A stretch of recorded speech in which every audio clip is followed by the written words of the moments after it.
Welcome back, builders. I'm thrilled to be here on behalf of Forge College.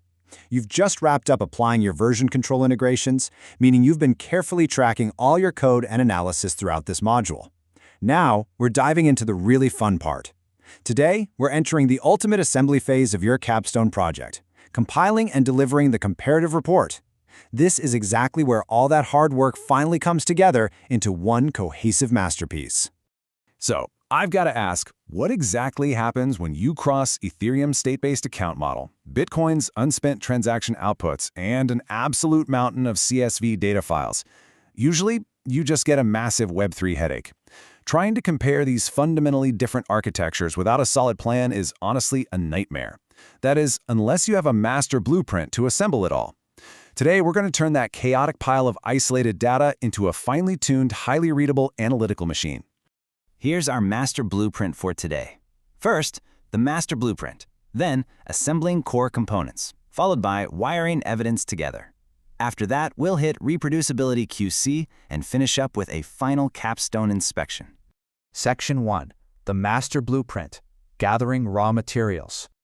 Okay, let's look at the crucial artifacts you've already built in previous lessons. We're talking about your evaluation framework, your comparison table template, your normalized CSV datasets, validation logs, and your synthesis document. I want you to take all of these raw materials and literally drop them into a single, consistently named project folder. Something clean and professional, like project ID_final. Trust me on this. Organization right now is your absolute best defense against the dreaded final_v2_actually_final for real folder trap. Section 2. Assembling core components. Building the skeleton.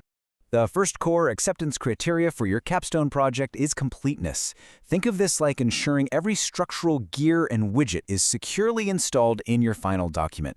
We are talking about having a canonical comparison table, a super clear methodology that explains your metric normalization, a robust synthesis, actionable recommendations, and finally, a thorough documentation appendix. If literally any of these sections are missing, the engine just won't start.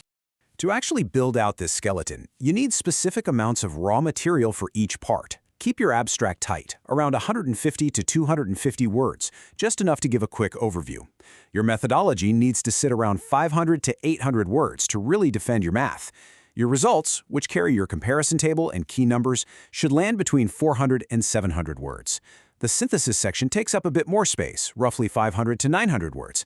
And finally, your recommendation should be a crisp 300 to 600 words. Keep it tight, keep it focused, and always prioritize absolute clarity over fancy rhetoric. Section 3. Wiring evidence together. Connecting to data. This brings us to our second core acceptance criteria, which is evidentiary linkage. Here is the absolute critical point. Every single claim you make in your synthesis or recommendation sections must reference specific dataset items, comparison table cells, or validation outputs. We absolutely cannot have analytical claims just floating around in the void. Reviewers want to be able to trace your logic straight back to the raw numbers.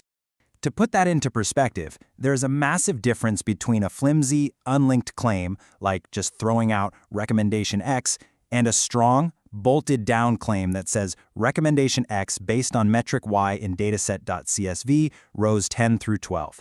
Reviewers grading your capstone will heavily penalize unsubstantiated claims. You've got to explicitly tell the reader exactly where your supporting evidence lives so they can verify your reasoning in seconds. And here is the magic number you really need to drill into your head for this step: 80%. At least 80% of your interpretive statements must be directly bolted to dataset references, whether that's a specific cell ID in your table, a CSV row range, or a figure number. Remember, you aren't writing an opinion piece here. You're doing a hard technical analysis. So if you're interpreting data, point a giant, brightly lit arrow directly at the data you're interpreting. Section 4. Reproducibility QC. Quality assurance check. Our third and final acceptance criteria is reproducibility. I want you to imagine your rubric reviewer as a really strict, slightly impatient factory inspector.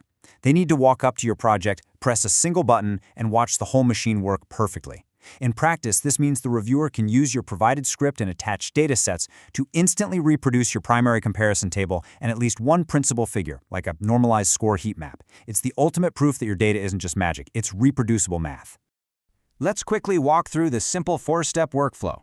Step 1. You provide a minimal reproducibility script like generate_results.sh or a simple Python file. Step 2. You provide a manifest listing your files and their exact checksums. Step 3. The reviewer executes that script in a standard environment. And Step 4. The output generated matches your final report exactly. Remember, if the script breaks, the machine fails inspection, and nobody wants that. Oh, and definitely ensure you list any necessary minor language versions or dependencies so the inspector doesn't hit a wall right out of the gate. Section 5. Final capstone inspection. Self-assessment. Before you ship anything, I strongly encourage you to run this exact 3-part verification checkpoint yourself. First up, artifact presence. Physically open your project folder and make sure report.pdf, your comparison table CSV, and your scripts are actually sitting in there. Go ahead and cross-check those file timestamps too. Second, the evidence linkage test. Pick 5 claims at random from your synthesis and manually track them back to the data rows. Does the data actually say what you claim it says? And third, the reproducibility test. Run the script yourself on a completely fresh terminal. Does it work? Do the generated checksums match your manifest? If everything aligns perfectly with your rubric, you're ready to package it up.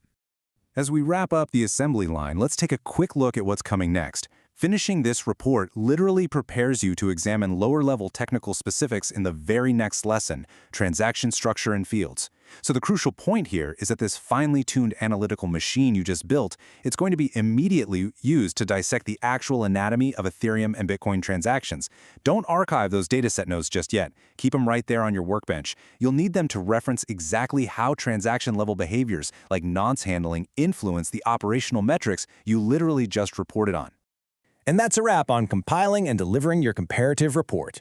You've successfully taken a totally chaotic pile of raw data and transformed it into undeniable, evidence-backed insights. I am incredibly proud of the machines you're building. This explainer was proudly produced by Forge College. Be sure to visit us at forge.college to continue your Web3 education. As you package up your final report today, I want you to ask yourself, what hidden architectural flaws might your freshly built analytical machine uncover next? Keep building, and we'll find out together in the next lesson.